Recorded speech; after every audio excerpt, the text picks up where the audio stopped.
Today on The State of Us, is time on Russia's side in Ukraine? The U.S. nuclear pact with Russia.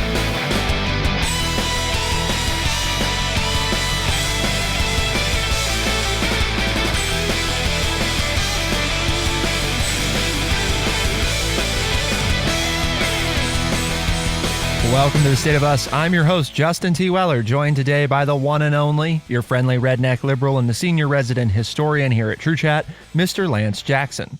Today on The State of Us, we're talking about Western backers of Ukraine fearing that time is on Russia's side, and we're also going to discuss the U.S. saying that Russia has violated the nuclear pact sign that went into effect back in 2012, and what that means holistically, but also obviously as it pertains to the war in Ukraine. So we've got a lot to cover today. So we'll get into it, Lance. What's going on with the U.S. nuclear and Russia pact that went effective back in 2012? As stated here in this Wall Street Journal article, Russia has violated the New START treaty, cutting long-range nuclear arms by refusing to allow on-site inspections and rebuffing Washington's request to meet to discuss its compliance concerns, the U.S. Department said in a report issued to Congress this week. This is the first time that the United States has accused Russia of violating the treaty, which entered into force in 2011. It goes on to say that the finding comes amid concerns that the sharp tensions over Russia's invasion of Ukraine might endanger prospects of cooperating on arms control and negotiating a new agreement that would take effect after the New START treaty, the one we're talking about today, expires in 2026. And so this would be the first time in 50 years there would be no mutual nuclear constraints between the United States and the Soviet Union. So basically what we're dealing with here is that the United States and the Soviet Union have allowed each other to check on each other's nuclear supply since the 1970s and that part of the Cold War. And then after the Cold War ended, to continue to just check on each other and have gotten along. But the Russians, because of the way the United States has responded to President Putin's invasion of Ukraine, now will not subject itself to these regularly scheduled inspections. According to the article, Russia notified the United States that in September of just this last year, 2022, that it had 1,549 warheads and bombs. Okay. The treaty says they can't have more than 1,550. So Russia, according to its self-reporting, is just under the cap. And that's why we here in the United States are fearful that they are going over that and have more nuclear weapons than they are saying. They're saying because they're not allowing us to check. Because Sergei Rybakov, a deputy Russian foreign minister, told a Russian newspaper last week that it's difficult to address Washington's concerns, quote, as long as the U.S. doesn't reconsider its extremely hostile line toward Russia. So the Russians are saying, we're not going to let you check because you're trying to control what we do in foreign policy. And the United States is saying, but we've never not checked through all, through Afghanistan, through, all the different things that were going on in Iran and Iraq for both countries over the last 50 years. We've continued to check on one another, no matter what the world situation has been. But right now we're not. So how does that play on what's going on in Ukraine? Well, one of the big reasons why the United States is not giving the Ukraine more weapons is because they're afraid that it might escalate the war. Well, if it escalates the war, does that mean Russia will turn to nuclear? And we don't know how many nuclear warheads Russia currently has. And the whole reason these treaties have been in place in different variations, over the past 50 years is the agreement between, first the Soviet Union and the United States, and now obviously Russia and the United States, that the perpetuation of nuclear weapons is a bad idea for the whole world. It's just bad news. And as the two most eminent nuclear powers in the world, the thinking, I believe, has always been that we collectively, the United States and Russia, bear the responsibility of de-arming nuclear weapons from the world, leading by example and saying, nobody needs as many nuclear weapons as we once had. Ideally, we don't need any, right? We don't want any, but we can definitely back this down. There's no reason to have what we have. So slowly over time, that's basically been what's happening with both countries. And those are the treaties that have been signed, as, basically ensuring that we continue to de-escalate the amount of nuclear armaments and particularly long-range tactical nuclear weapons that both countries maintain. However, the way that we do that, because it's like, well, that's great to have that agreement on paper, but what keeps Russia or the United States from developing these weapons outside of the treaty and just not saying it?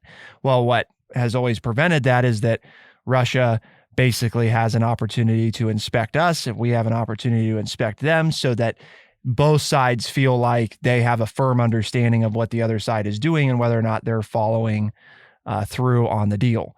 The mutually assured destruction kind of thing is that if one side's fibbing, then the other side knows it. And it's not that they can't hide from one another or try to get away with something, but it's that semblance of, okay, we're going to let you check and you get to check on us.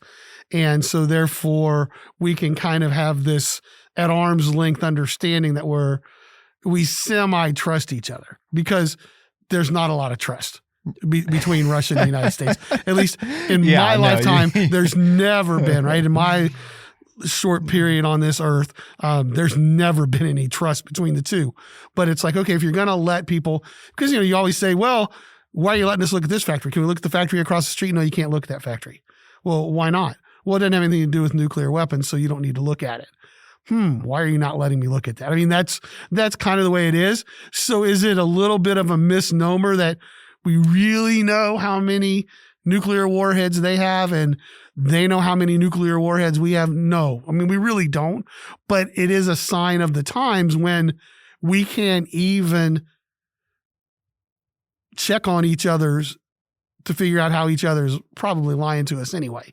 I mean, we're not even having those conversations. And I think my biggest fear here is if we're not even willing to have the conversations, and this goes back to when I was a teenager, back in the 70s, that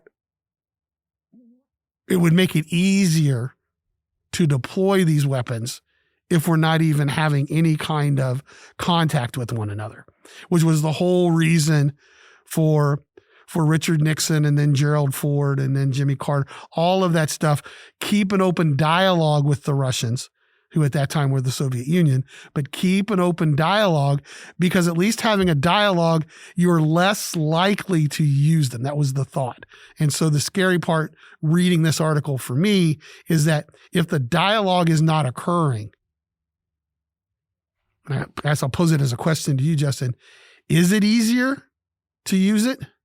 If you're not talking to your enemy or you're not talking to the people that you feel threatened by, is it easier then to use the things at your disposal than if you are talking to one another? I mean, I say that and I'm starting to think in history, the Japanese were meeting with us in Washington, D.C. Their ambassadors were meeting while the government was attacking Pearl Harbor. So does it really do any good to talk to each other? So maybe my fears are not well spoken. I'm arguing with myself. So clear it up for me. What should I be worried about this or not? I mean, I think that there's a reason we've been doing it for 50 years, right? And in 50 years, neither of our countries have launched a nuclear weapon at the other. So it's kind of like, in my mind, it's the conundrum that we face and talk about with the United Nations. Does the United Nations work?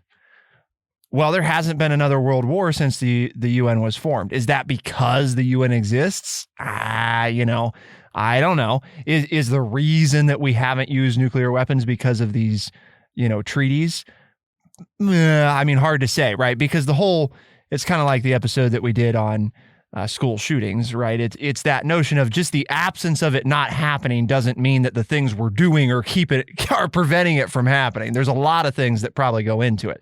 At the same time, I guess the way I look at this is I don't see how this hurts anything. You know what I mean? Whether or not it helps, it at least has the perception on both sides of attempting to do a thing about this, right? To be open. You know, what keeps them bound to the treaty? Well, really nothing. I mean, as is evidenced by this, really nothing. I mean, we're going to probably say, well, now you can't check on ours, and then whatever, you know. So, and then we go back to, well, we're just going to both do our own thing. But I guess the point is they could have done that anyway, right? I mean, we could have done that anyway. Like at any point, it's just like, yeah, we're just not going to follow this. I mean, it happens all the time with treaties. It's just whatever degree of trust exists enough to put it in place. So I guess the summary is what I'm saying is it a little more fearful? Of course, because it's an escalation, it's a degradation, it's a whatever you want to call it.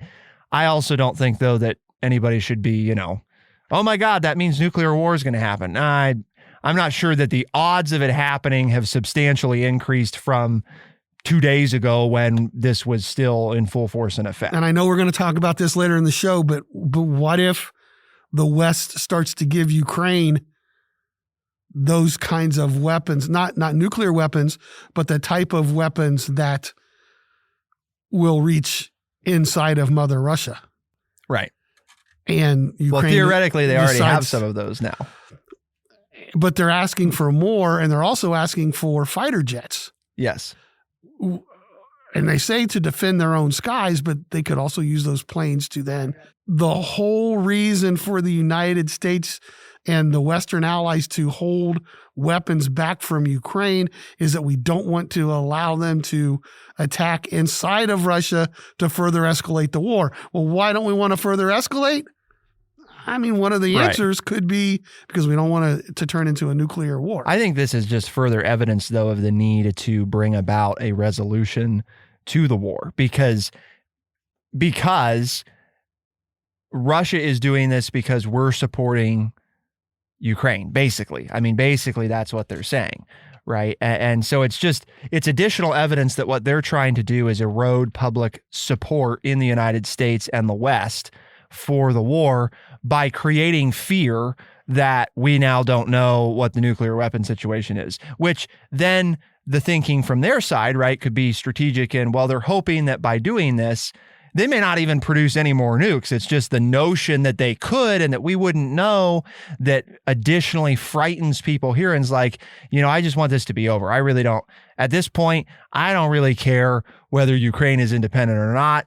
I care about me and mine. Like it's just too much. And I'm not saying that's what people are thinking. I'm not thinking that, but that may be part of what Russia's trying to do here is the response. Oh my gosh, things are escalating. So we're going to now pull back support for Ukraine. Or is that the very reason that this was done in the first place, is to try to get us to do that? And of course, we don't exactly have an answer, but we are going to talk a little bit about why Western backers of Ukraine, which includes the United States, fear that time is on Russia's side. Keep it here on The State of Us. We'll be right back.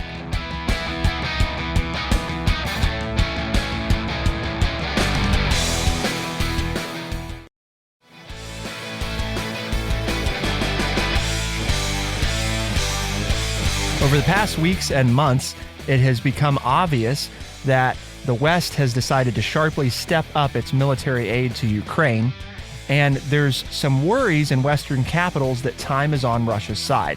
The concern suggests that the window for Ukraine isn't indefinite and that it needs powerful Western weapons, main battle tanks, other armored vehicles, and more air defense systems soon to reinforce the momentum it achieved in the offensive successes around Kyiv and Kherson last year. Over the weekend, President Vladimir Zelensky of Ukraine said that his country's forces needed still more Western armaments, including long-range weapons such as the U.S. Army tactical missile system, to counteract Russian strikes that were killing Ukrainian civilians. We covered, I think, the last episode we did on Ukraine, we talked about the U.S. providing the Patriot missile batteries to Ukraine for more defensive measures. But now this also comes with obviously the announcement as we're approaching the 1-year anniversary of the war of not just the United States agreeing to send tanks, but also Germany, and also the United Kingdom have all agreed to send main battle tanks, something that months ago was still being said that we're not going to do that because of potential escalation. And the point of the article in the Wall Street Journal that we're referencing is to say one of the reasons this is happening is because the thinking has shifted some in recent months, or really even in the past month, to say that with what we've seen Russia doing, right, some of these moves to basically institute the draft, call up more troops, put in place more training, those things indicate that Russia is likely more willing to look at this as a long-term thing than we thought back in the wake of their kind of, humiliating defeat around Kyiv. Obviously, Ukraine was successful at repelling that. And at the time, the thinking among military advisors was, if Ukraine can hold on long enough, then time is probably on Ukraine's side, because Russia is going to run out of supplies and troops, and their appetite, their public support for this won't stick around in the face of more drastic measures, which Russia won't take. Well, what we're seeing is Russia is taking those more drastic steps to prepare for a longer, protracted war. So do you care to prognosticate for us on what you think is going to happen? That's our word of the day. Prognosticate. It is a verb. It means to foretell from signs and symptoms, to predict, to give an indication in advance. And the word prognosticate comes from the Greek, first appeared in English during the 15th century. It has been connected with things that give omens or warnings of events to come, and with people who can prophesy or predict the future by such signs. So any prognostication, because obviously they changed, right? The prognostication was, hey, it's going to benefit Ukraine if they hang on. Okay, Ukraine has been hanging on and been pushing, and now the Russians are pushing back, and it seems like they have better trained troops, and they've resupplied. And so now the prognosticators are telling us that, well, now this favors Russia. I think part of the challenge with anything like this, right, is it is an evolving situation, and it changes based on successes and failures that Russia and Ukraine have in the conflict, and also the many decisions that those supporting Ukraine continue to make. How soon, how quickly do they get these tanks? How fast can they actually get them onto the field? Like with the Patriot missile system, we talked about the Patriot air defense system. We talked about, isn't this great that they're going to get this? And it was like, well, yeah, but it's not even going to do anything for them for like 3 or 4 months, because we have to get it there. That's going to take time. And then once it's there, we have to train them on how to use it. And also, it's not like we're sending that many in the first place. So, is it good? Sure. But at the same time, how quickly and how efficiently can these things be deployed? And that always is what brings me back, Lance, to that issue of, you ask, where is this going? It seems that the Western countries, NATO countries, are serious about continuing to provide the military support to keep Ukraine successful against repelling Russia's all-out, takeover of Ukraine. At the same time, they say they don't want to escalate, and then we just keep ceding ground on all these things that at the beginning we said there's no way we're going to ever do this. As the old guy in the room, I don't understand that. You and I are on the record, if you want to go back and listen to our older shows when this first started, that if we're going to do something, let's do it all right up front, and let's get in there and get the job done and cause whatever's going to happen.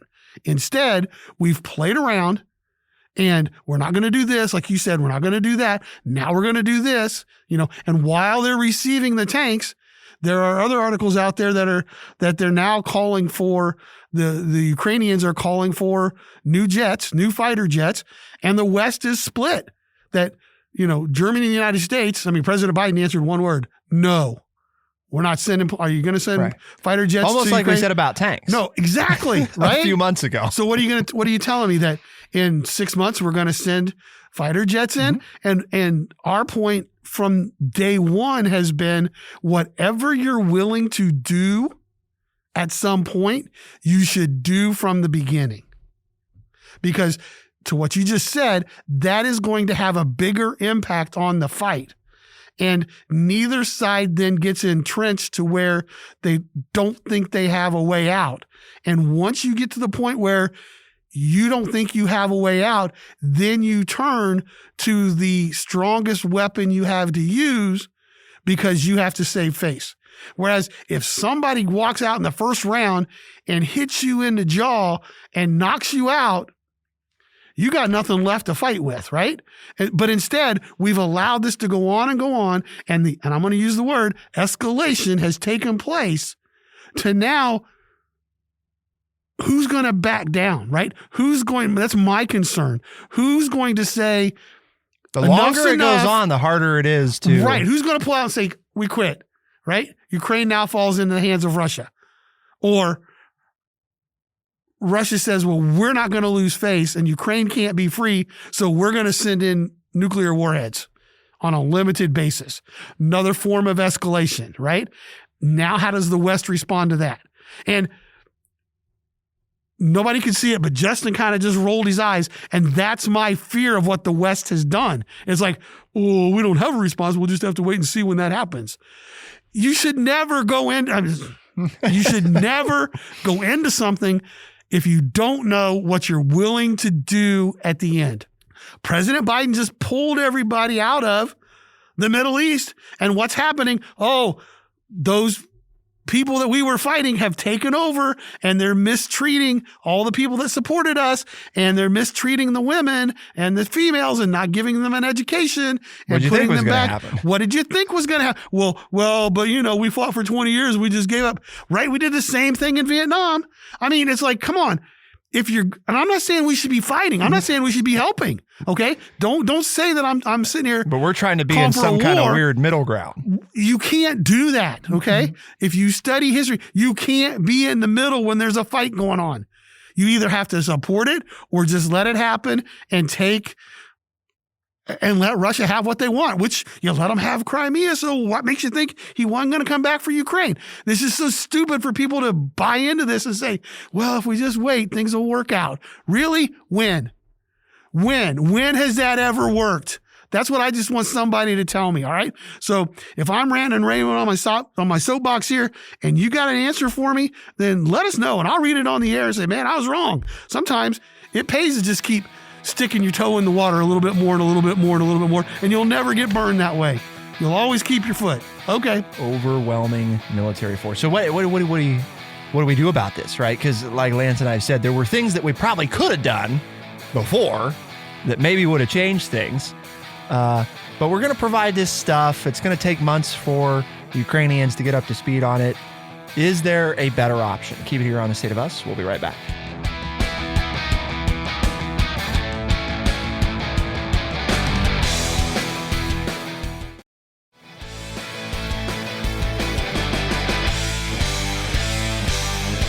Just to recap for people that have been listening to The State of Us for a while, December 9th, 2021, The State of Us released an episode that asked the question, will the United States defend Ukraine from Russia?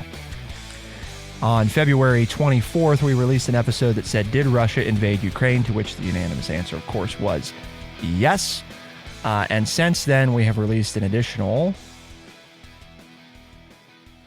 12 episodes covering the conflict, basically about once a month, a little more than once a month since the war started, trying to keep up to speed on what's going on. And I think, Lance, we've been pretty decisive throughout that, for example, the Patriot missile battery.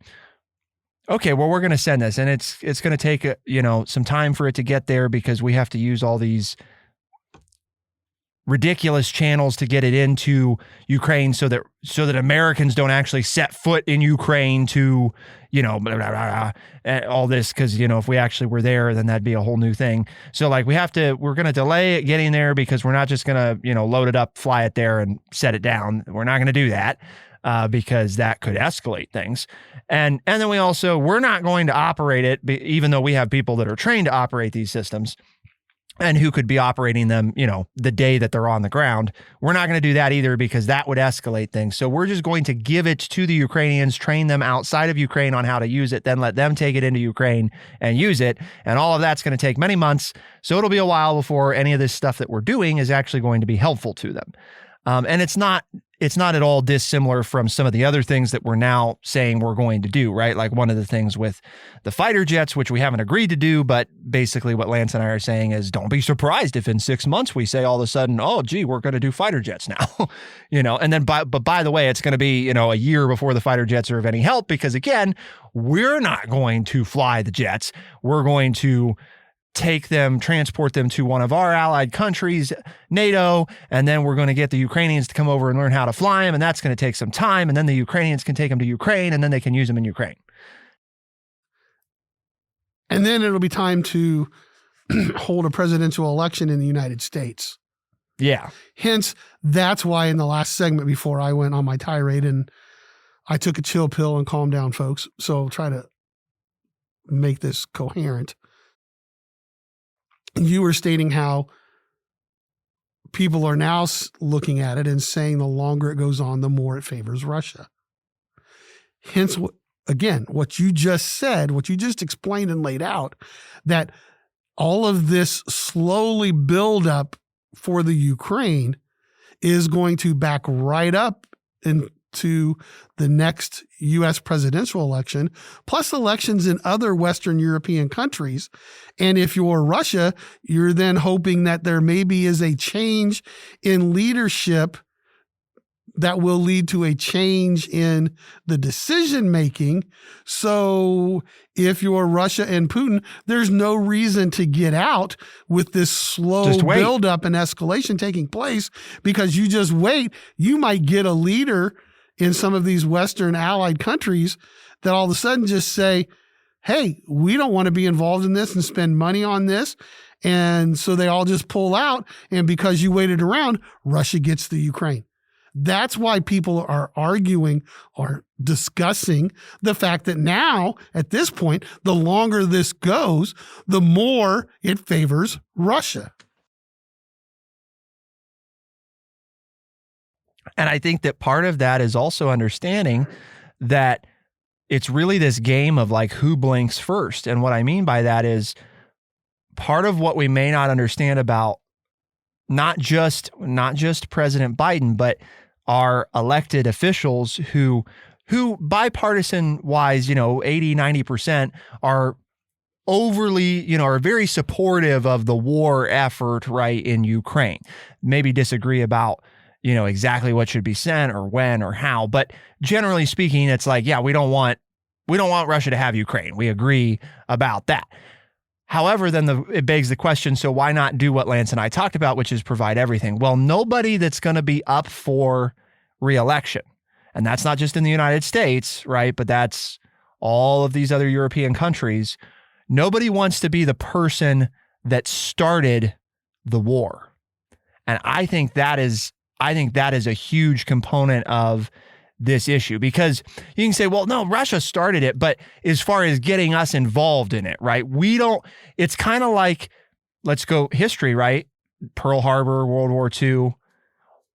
We're not involved. We don't want to be, we're going to send supplies, we're going to do all this stuff, but we're not going to fight in the war. And even though we know that there's basically no way this ends other than us getting headlong into it and taking charge, even though we know we're not going to be the ones to drag us into it.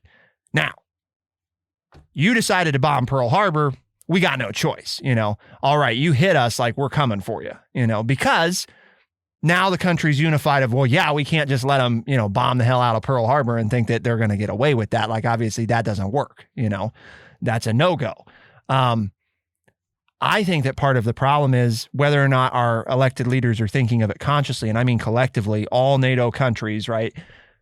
I think they're kind of, in some ways, I don't want to say hoping because that sounds a little too devious, but they're kind of hoping that's what happens, is that that Russia, we escalate enough before these elections take place, right? That now Russia does a thing that we can't ignore, like that the public agrees, that they crossed the line, you can't let them do that.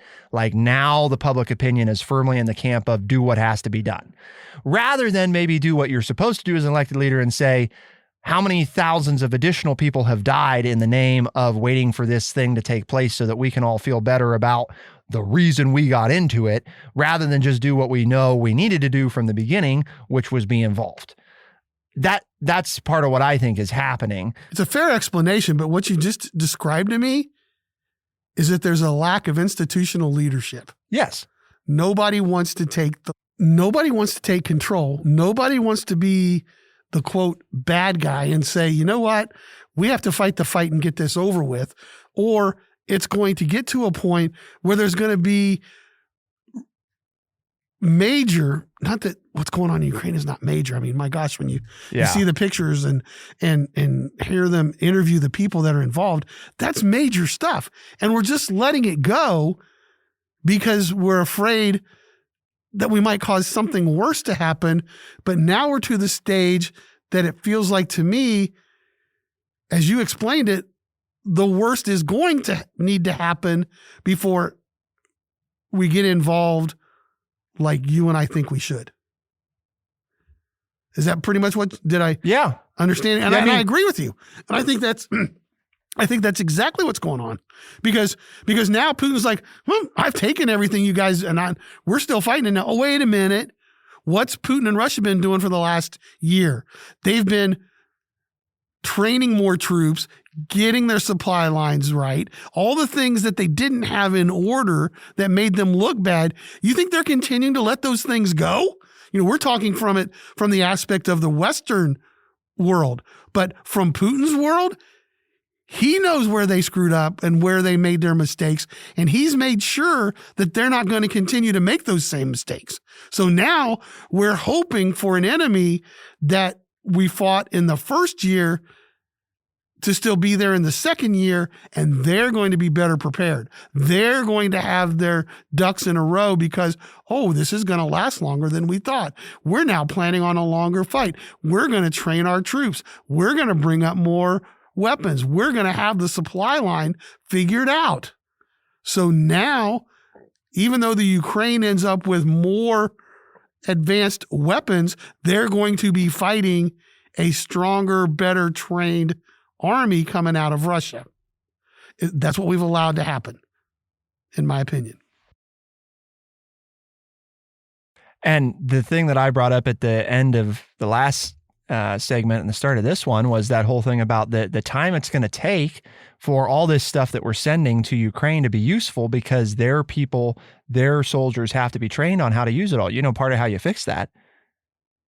All the militaries, the United Kingdom, Germany, the United States, that are sending all this great stuff to help Ukraine, they'll have people right now today who know how to use these and are operating these systems and have been trained to operate these systems for years. I just want to end with this. Neither Justin nor I'm not trying to put words in Justin's mouth, and he can correct me, but neither of us are warmongers. We don't like war at all.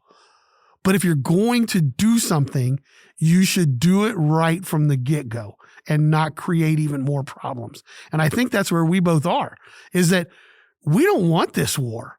But if you're going to defend and and it's worth fighting for, then you should fight for it all out from the beginning. And if we had done that, we wouldn't be where we are now. And we still have the option of... And the sooner we do it, right, the quicker we could bring an end to it. I think that's where I am. I don't know. That's where I am, Justin. I don't have much more to say. I think I've watched this too many times, and I don't like the direction it's going, and I'm afraid of where it's going to end up. And so I'd rather go there now and get the problem solved one way or the other. Yep. I'd like somebody to explain why they don't think it would bring a a better resolution to it. It's no secret that Ukraine wants our help. Ukraine asks us, would you send, a unit of, U.S. Army soldiers in here to the front line, unarmed, just to, survey and see what's going on. Make sure you got a nice big flag up on the vehicle, drive straight in there. These people don't have any weapons, and you drive right into the occupied part of Ukraine and say, okay, Russia, are you going to shoot unarmed American soldiers who are lawfully here? They were invited by Ukraine to be in their country. And if you're stupid enough to do that, not only have you now declared war on the United States, but you've simultaneously done so on NATO. And one of two things happens, folks. Either they blink, right? Or they don't. And if they don't, then we put an end to it. And if they do, then we also put an end to it. Again, I don't know why that's so. Ukraine wants to join NATO. Push Russia out with, and you're not even pushing them out. Like I said, you may not even have to fire a shot, because if Russia, you're doing something that's going to surprise them. We are finally going to do something in this conflict that surprises them. And they're either going to react and kill unarmed American soldiers who were legally invited into a country, for which I think that we would have a hard time as a nation not saying that we have to respond to that, or they don't, and they give up, and say, well, it was a good try, but we have to leave now, because we're not preventing United States soldiers from setting foot in these areas that we allegedly control, and obviously you don't control them if you're just going to let us walk around there unencumbered, So, you're forcing them to do something, and you could say, well, that could force them to launch a nuke. Yeah, it could do that. It could do that anyway, though, because we're just going to keep escalating. And to Lance's point, I don't think you can find a lot of good historical examples of the longer a war goes on, the less desperate people become. It usually people become more desperate the longer it goes on, especially the people that got you into the war and who thought it would be quick, and it didn't turn out to be very fast. And in this case, those people happen to be the ones with their sticky fingers on the nuclear weapons. Exactly. Anyway, why do we have this show today, Lance? Well, because here at True Chat, we have a mission, and our mission is to educate people by providing honest, open, and respectful conversations. We've done that again today on a really tough issue. Hopefully you've enjoyed the show today. You tell your family and friends, your coworkers, and they say, well, that sounds like the kind of show that I'd like to listen to, where I'm getting different opinions than I get in the mainstream media. We'd love to have you share our show with them, tell them as a podcast. They can find us on Spotify, Stitcher, Overcast, Apple Podcast, and everywhere podcasts are found. The State of Us is available as a podcast Tuesdays and Thursdays. We release those new episodes first thing in the mornings, and those same episodes are then heard on the weekends on AM and FM radio stations across the United States and parts of Canada. For The State of Us, I'm Justin T. Weller. I'm Lance Jackson. Special thanks to producer Bradley Butch. Thank you all, our audience, for tuning in. We'll see you next time. Be the change.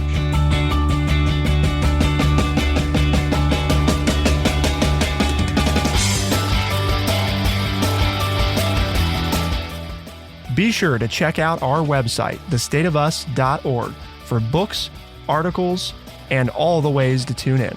thestateofus.org.